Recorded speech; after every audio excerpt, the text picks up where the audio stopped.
السلام عليكم ورحمة الله وبركاته. الحمد لله وكفى والسلام على عباده الذين اصطفى أما بعد. يقول الله تبارك وتعالى في كلامه المجيد بعد أعوذ بالله من الشيطان الرجيم. ولما ورد ماء مدين وجد عليه أمة من الناس يسقون ووجد من دونهم امرأتين تذودان قال ما خطبكما قالتا لا نسقي حتى يصدر الرياع وأبونا شيخ كبير. رب اشرح لي صدري ويسر لي أمري واحلل عقدة من لساني يفقه قولي. اللهم صل على محمد وعلى آل محمد وبارك وسلم. اللهم صل على محمد وعلى آل محمد وبارك وسلم. اللهم صل على محمد وعلى آل محمد وبارك وسلم. My dear respected brothers and sisters in Islam, without prophetic guidance, society will swing one way or the other towards two extremes, like a pendulum. You see a pendulum?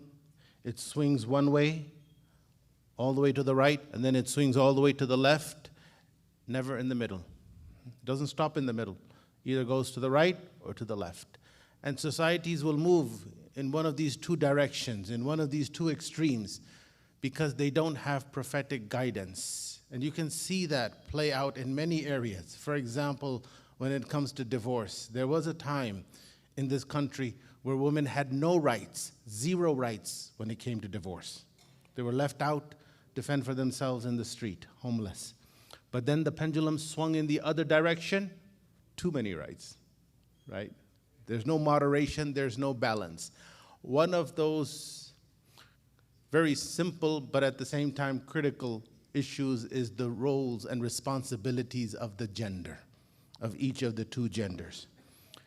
And what it means to have masculine traits and what it means to have feminine traits. Again, without prophetic guidance, cultures and societies will swing back and forth. It is painful sometimes, horrendous, painful, and unfortunate to see societies trying to grapple with these basic human concerns. But they're unable to come to any conclusion. Why? Again, because they don't have prophetic guidance, or even those who do have prophetic guidance, like the Muslim Ummah, we don't follow it. So one of those very simple but very crucial issues is what constitutes masculine traits. What does it mean to be a man? Now, I'm not going to go into the term toxic masculinity because that has been thrown around a lot. And the moment you bring in a term, a label, toxic masculinity, then you have to define it. And it comes with many connotations. And then if there is such a thing as toxic masculinity, then there must be such a thing as toxic femininity. And the lines have already been drawn, the trenches have already been dug. Some are of the opinion that there is no such thing as toxic masculinity, and some are no, it is a good thing. It is a good thing that there is toxic masculinity. Without toxic masculinity, that aggressive nature that is found in men succeed at all costs, then you would not have the inventions and the skyscrapers around you. Some have said that no, toxic masculinity is the reason we have all the trouble and evil in the world that we do have. So I'm not going to go into that label, toxic masculinity, but I will define what constitutes as masculine traits according to Quran and Sunnah, and try to debunk some of the conceptions that we have, some of the notions that we have about what is masculine and what is not. For example, young boys in this culture and many cultures around the world are told, man up, be a man, don't cry, mask your emotions, and be dominant. Be the dominant person in the room. Control the conversation. These are sometimes in a very subtle and sometimes in a very not so subtle way are drilled into young boys as masculine traits. But when we look at the seerah of Nabi sallallahu alaihi wasallam and he was an embodiment of masculine traits. As a matter of fact, he was the 100% man. And everyone else other than Nabi sallallahu alaihi wasallam would fall short somewhat of those true masculine traits found in Nabi sallallahu alaihi wasallam to the max. Yes. So, but we see Nabi sallallahu alaihi wasallam crying, yes or no? Not only out of the fear of Allah, which for a prophet, for Anbiya, for Salihin, which would be a given, that they would cry out of the fear of Allah, but even for natural occurrences that happened in the life of Nabi sallallahu alaihi wasallam, like the death of his son Ibrahim. Nabi sallallahu alaihi wasallam shed tears. And when asked about these tears, in other words, it is not as if someone was saying to Nabi sallallahu alaihi wasallam, these tears that you are shedding goes against masculinity. Nabi sallallahu alaihi wasallam replied, 𝙁𝙊𝙇𝙊𝙁𝙊𝙇𝙊𝙁. Tears, eyes are shedding tears, but wala naqul, we only say with our tongues what pleases Allah Azza wa Jal. We are not going to moan and complain about the decree of Allah Azza wa Jal. And we see the likes of Khalid bin Walid radiallahu anh, who said, there's not a span of 4 fingers on my body, not a span of 4 fingers on my body where there's not a scar from a dagger, from a knife, from a spear, from an arrow, battle-hardened warrior, Sayfullah, the sword of Allah. Imagine, the sword of Allah. But he would be weeping and crying like a 4-year-old baby on the musalla, on the sajjada. Umar radiallahu anh, we know of his bravery, his courage. But when he used to lead the Fajr prayer during his khilafah, his crying could be heard. While he was leading the Fajr prayer, his crying could be heard in the back row. That is how he would cry, out of the fear of Allah Azza wa Jal. Yes. As a matter of fact, a beautiful description of the Sahaba, one-line description of the Sahaba, Ruhban, Ruhbanum bil-layl, Rukbanum bin-nahar. They were monks, Ruhban from Rahib. They were monks at night, warriors at day. Ruhbanum bil-layl. During the night, they would be mounted on their musalla, on their sajjada, on their janimat. And during the day when they woke up, they would be mounted on their horse. Yes. Ruhbanum bil-layl, Rukbanum bin-nahar. They would be mounted on the musalla at night, crying in front of Allah Azza wa Jal. And in the morning, they were mounted on their horse, battle-hardened, ready to take on the opponent. So this is a description of Nabi sallallahu alaihi wasallam and the Sahaba, which proves that crying does not contradict one's masculinity. A person could cry. That is a genuine human emotion. Yes, women are more emotional than men, and therefore cry more, and cry for various reasons. That is true. There's no doubt about that. And there's a good reason why women are more emotional. Because that being emotional is a necessary ingredient to be caring and nurturing. They are more caring and nurturing towards their spouse and towards their children. If they were not emotional, they would not be so lovey-dovey. They would not be so caring and nurturing. So being emotional is an important ingredient. Allah Azza wa Jalla has put those emotions in them. But yes, can men be emotional? Yes. Can men cry? Yes. And Nabi sallallahu alaihi wasallam is the perfect example, as I mentioned, of masculinity, and he cried.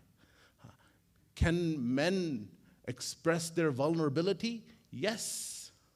Nabi sallallahu alaihi wasallam, after receiving revelation at the cave of Hira, as a matter of fact, the first human emotion that he expressed after receiving revelation was one of vulnerability to the one who he trusted and loved, his wife Khadija radiallahu anha.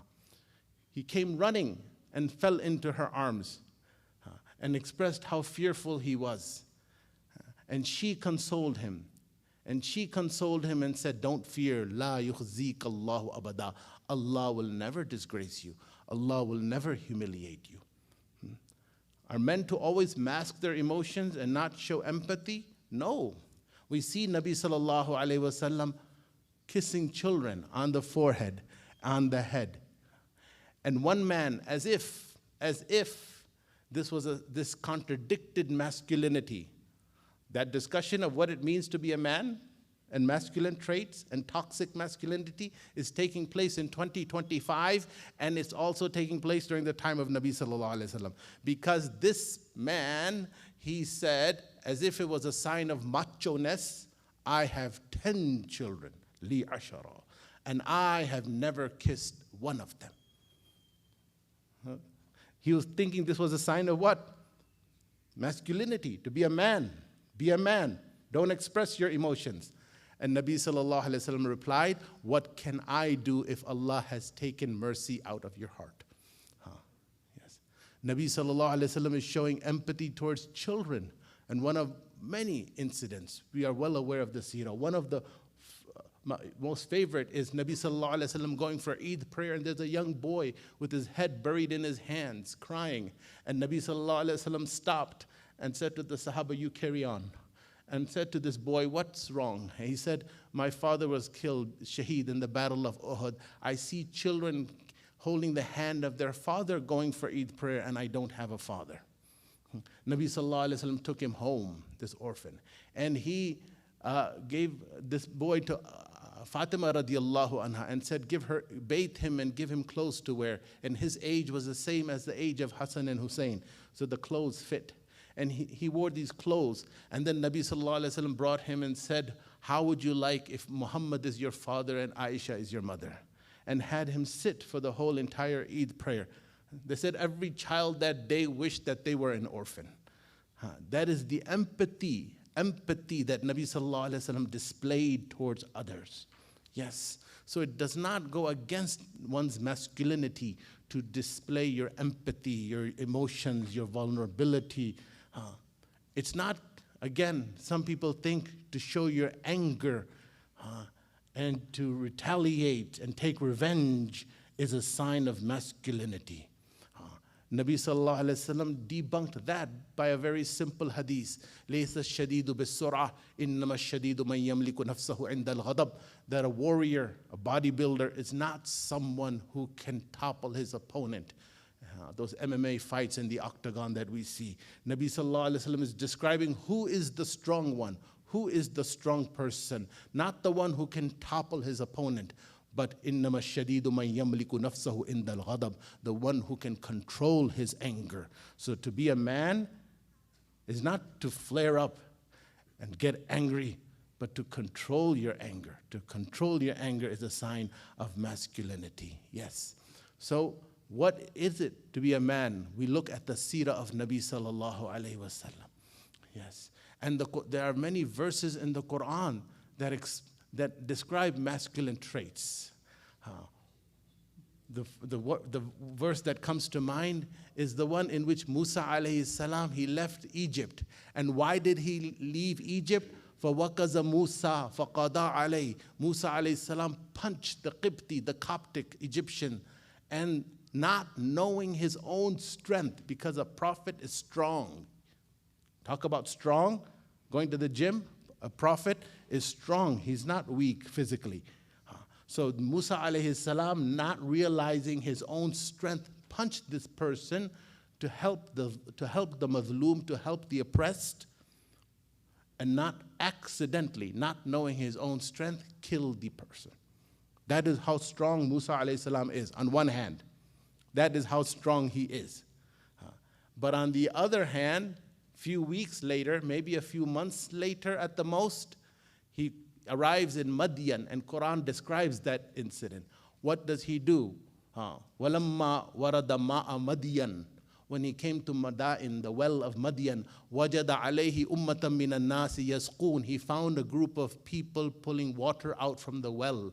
وَوَجَدَ مِن دُونِهِ مُمْرَأَتَيْنِ تَذُودَانِ. And he found two women who were just waiting, standing there by the side. قَالَ مَا خَطْبُكُمَا. He said, why are you standing here? What can I do to help you? قَالَتَا لَا نَسْقِي حَتَّى يُصْدِرَ الرِّعَاء. They said, we are not going to go in the thickest of men. We are going to wait for them to finish, and then we're going to draw water out from the well. Musa alayhi salam drew the water out from the well for them. This is how considerate he was to the opposite gender. Was he expecting anything in return? He was not expecting anything in return. فَسَقَى لَهُمَا ثُمَّ تَوَلَّ إِلَى الظِّلِّ فَقَالَ رَبِّ إِنِّي لِمَا أَنزَلْتَ إِلَيَّ مِنْ خَيْرٍ فَقِيرٌ. He drew the water out from the well for them, and then he went under the shade of a tree and sat down and made his famous dua, إِنِّي لِمَا أَنزَلْتَ إِلَيَّ مِنْ خَيْرٍ فَقِيرٌ. Thinking the incident is over, end of story. But then we know what happens. The point is that here is Musa alayhi salam. On one hand, he's so physically strong, but on the other hand, you can see him showing respect and consideration and compassion towards the female gender.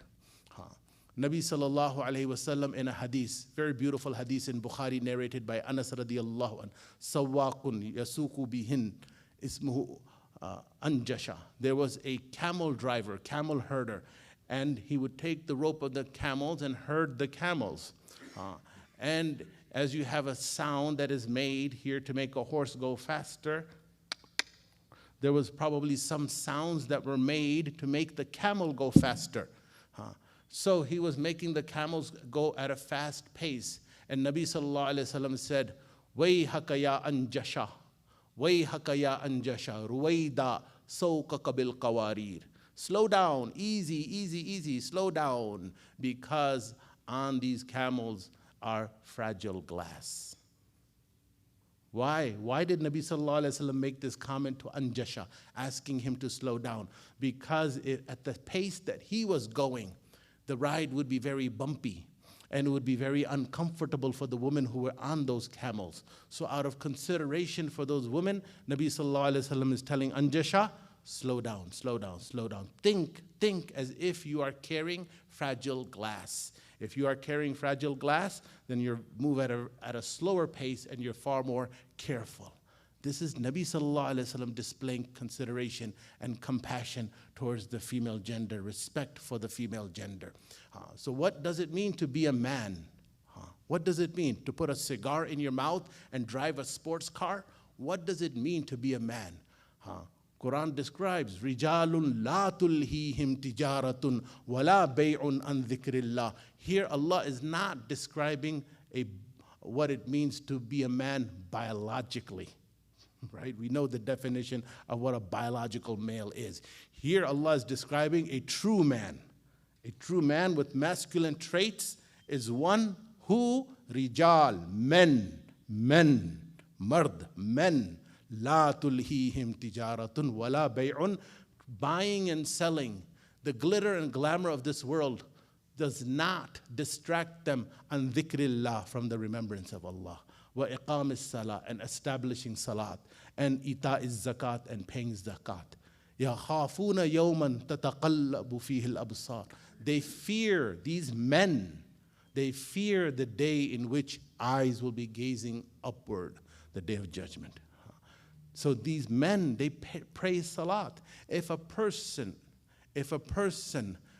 can lift 150, 200 pounds at the gym, but he cannot lift the blanket off his head when it's time for Fajr, then I have serious doubt in your masculinity.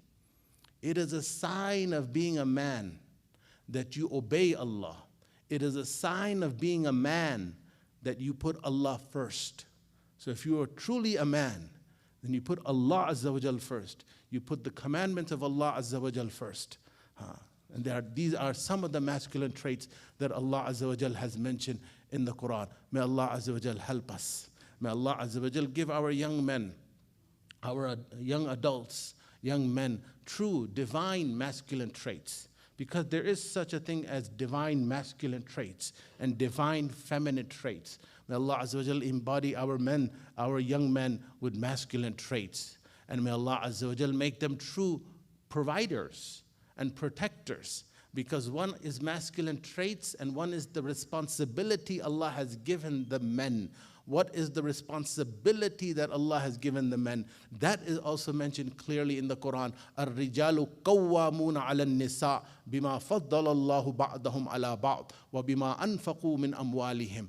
Ar-rijal, the men, are قَوَّامُونَ عَلَى النِّسَاءِ are the maintainers, the supporters, the caretakers of women.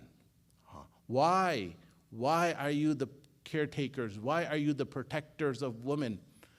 It is your responsibility to protect your mother, your sister, your wife. Why? بِمَا فَضَّلَ اللَّهُ بَعْضَهُمْ عَلَى بَعْضٍ, because Allah has made some superior to others. In other words, Allah has granted physical strength to one gender as compared to the other gender. And the gender that is stronger physically has to what? Protect. That's why you find that most of the jobs that have to do with protecting, whether it's the military or police or fire, most of those roles are filled by men, because it is the responsibility of men to protect and to provide, to put bread and butter on the table. That is the responsibility of men. Yes, they don't slack away from this responsibility. They're not lazy. Yes. So if you do go to the gym, it's why? It's so you can fulfill this responsibility of protecting. If you are strong, then you can be a good protector towards the women folk in your family. May Allah Azza wa Jal again embody us with masculine traits, the divine masculine traits, and make us true men in the light of Quran and Sunnah. وَمَا عَلَيْنَا إِلَّا